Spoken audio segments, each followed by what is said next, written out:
Ça, c'est ma main gauche, mais vous la voyez à droite. Pas toujours évident de faire la différence entre la gauche et la droite. Je vais donc vous expliquer dans une série de 3 vidéos ce que sont la gauche, la droite et le centre. Après avoir parlé de la gauche et de la droite dans nos précédentes vidéos, on va donc aujourd'hui conclure notre série de 3 vidéos en parlant du centre.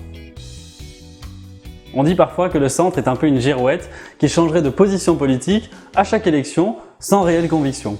Ma petite girouette. Eh bien vous l'aurez deviné, cette vision est un petit peu simple, la réalité est donc plus complexe que ça et je vais essayer de vous le démontrer. D'abord, le centre a lui aussi ses positions politiques et elles ont été au pouvoir à plusieurs reprises depuis 1945. Pour schématiser, on va donc découper le centre en 3 grandes tendances. Le centre droit, le centre gauche et le centre indépendant qui se veut au-dessus de cette vision bipolaire de la gauche et de la droite. Mais pour commencer, voyons d'abord ce qu'est le centre dans l'histoire. La première des choses sur le centre, c'est que c'est finalement une histoire récente. C'est donc difficile d'en tracer un historique comme on l'avait fait pour la gauche et la droite. Cela dit, cette tendance politique tient elle aussi son origine de la Révolution française, comme la gauche et la droite, à travers des personnalités et des représentants qui ne souhaitaient ni la grande révolution, comme le souhaitait la gauche, ni le pouvoir du roi, comme le souhaitait la droite. Mais c'est donc réellement plutôt à partir de 1945 et de la 4ème République que le centre va prendre une place importante dans le paysage politique français. On va pouvoir aussi, à travers cette analyse, faire ressortir les grandes familles du centre et leur implication dans la politique française. Tout d'abord, il est un parti issu de la résistance et de l'idéal démocrate chrétien. Il s'agit du mouvement républicain populaire fondé en 1944 par Georges Bidault. C'est un parti majeur de centre-droit de la 4ème République qui participe aux coalitions telles que le tripartisme. Pour information, le tripartisme était un gouvernement formé de 1946 à 1947 par les 3 principaux mouvements politiques de l'après-guerre, ou encore la 3e force. Il est à noter que plusieurs présidents du Conseil à l'époque étaient issus de ce mouvement politique, et notamment le fameux Robert Schuman, à l'origine de la fondation et de la création de l'Europe. Après la 4ème République, intéressons-nous maintenant à la 5ème République. À cette époque, le centre n'était pas une tendance négligeable et il a eu une influence forte sur la politique française.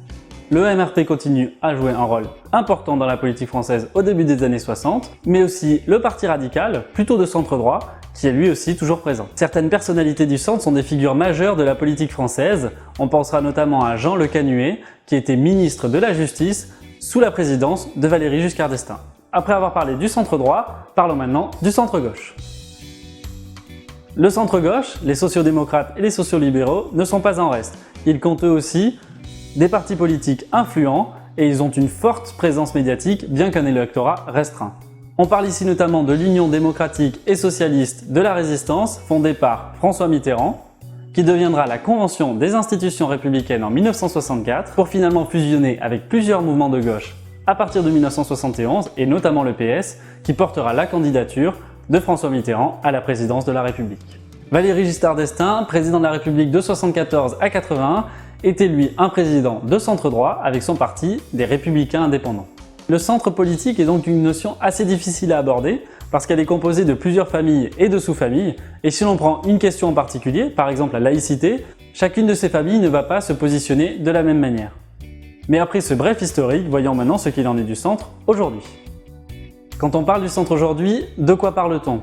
D'abord, il faut savoir que le centre a traversé une grande période de recomposition à la fin des années 80, avec notamment l'Union pour la démocratie française et l'Union du centre, qui après un succès mitigé, ont fusionné avec des plus gros partis, notamment l'UMP. Aujourd'hui, quand on parle du centre, on parle plutôt de centre droit. Les 2 grands partis qui le composent sont le MoDem de François Bayrou et l'UDI de Jean-Christophe Lagarde. Sans rentrer dans les détails, le centre droit est plutôt pour une mutation progressive du modèle social, entre progressisme et conservatisme modéré. Lorsqu'il s'agit de la question européenne, les partis du centre sont plutôt favorables à l'Union européenne. Ils sont même la plupart du temps favorables à un approfondissement de l'Union européenne, un rapprochement donc entre les pays. On clôture donc aujourd'hui notre série de 3 vidéos où on a pu traiter de la gauche, de la droite et du centre. Si vous ne les avez pas encore toutes regardées, je vous invite à le faire et à nous faire vos retours. Une fois encore, je vous invite à regarder les différents liens dans la description de la vidéo si vous voulez approfondir le sujet, puisqu'on n'a pas pu tout détailler. Pour ma part, je vous remercie une nouvelle fois d'être de plus en plus nombreux à nous suivre, à commenter nos vidéos, à nous faire part de vos remarques Et bien sûr, je vous invite à partager cette vidéo à vos amis si vous pensez qu'elle peut les aider. Et je vous dis évidemment à bientôt pour une prochaine vidéo qui parlera sans doute d'un tout autre sujet.